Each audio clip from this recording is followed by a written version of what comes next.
আসসালামু আলাইকুম রাহমাতুল্লাহ। চলুন আমরা ঘুমের দোয়া পড়ি। ঘুমানোর সময় ঘুমের দোয়া না পড়লে শয়তানরা আপনাকে বিরক্ত করবে। তার জন্য অবশ্যই ঘুমের দোয়া পড়ে ঘুমাতে হবে। ঘুমের দোয়া হলো আল্লাহুম্মা বিইসমুকা আমুতু ওয়া আহিয়া। আবার পড়ি আল্লাহুম্মা বিইসমুকা আমুতু ওয়া আহিয়া।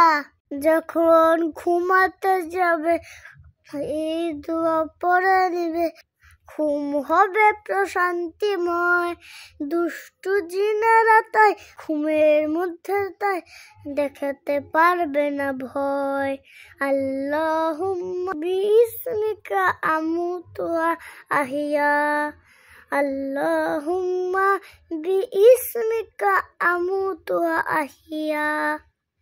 আপনারা কিন্তু অবশ্যই ঘুমের দোয়া পড়বেন। আসসালামু আলাইকুম। এখন আজকে